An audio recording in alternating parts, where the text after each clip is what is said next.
সাধারণত একটা school team যখন বিদেশে খেলতে যায় তখন সেই স্কুল টিম খেলতে যাওয়ার ওগুলো বলে যুদ্ধ যেতে যাবে।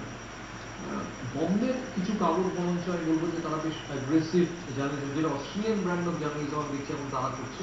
আমি শুনলাম আজকে একটা কাগজ লিখেছি রিকি পন্টিংয়ের অ্যাভারেজ দিয়ে, যে রিকি তোমার ভারতের অ্যাভারেজ হচ্ছে 12.28, আর গ্লেন ম্যাকগ্রাথ টেস্ট অ্যাভারেজ হচ্ছে ভারতের টেস্ট অ্যাভারেজ হচ্ছে 11.42। তুমি কি গ্লেনের মতো?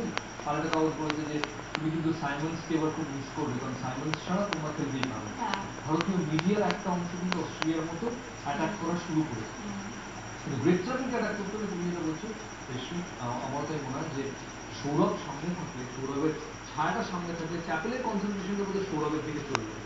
এবং সেদিক দিয়ে হোক এই টিমটার এখন যেরকম অবস্থা, তাতে মনে হয় সৌরভের অ্যাগ্রেসিভ বডি ল্যাঙ্গুয়েজটা বোধহয় টিমটার দরকার। কারণ টিমটা স্পেশালি অনিল কুম্বলে যিনি আবিষ্কার করে এরকম একটা পজিটিভ ভূমিকা দিয়েছিলেন, কুম্বলিকে এবার খুব জড়সড় লাগছে, কারণ বারবার কাগজে লেখা হচ্ছে তার জায়গায় ধোনি ক্যাপ্টেন হওয়া উচিত, তার নিজের ফর্ম ভালো নয়।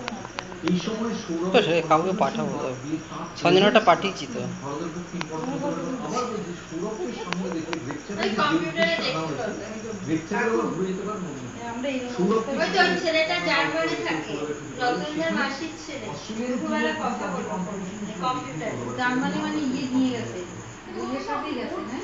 এই ভাবনাটা ভাবছে পড়াশোনা ভালো, এখানে নাকি জার্মানি পড়াশোনা অনেক ভালো ছিল। শিখে ওখানে গিয়ে নাকি কলেজে তো নিয়ে যাওয়ার কথা বলে, কলেজে জার্মান বলছে তুই যদি জার্মান দেখতে চাস আমি নিয়ে ট্র্যাডিশনাল কোচই চান, যিনি বেশি কিছু ভাববেন না, তিনি একটু জহুজুর জার্মান ভাষা শিখতে হবে। মুশকিল হচ্ছে যে বিপদের সময় এই জহুজুর মার্কার কোচদের সমস্যা, বিপদের সময় এবার নীতিশ সরকারি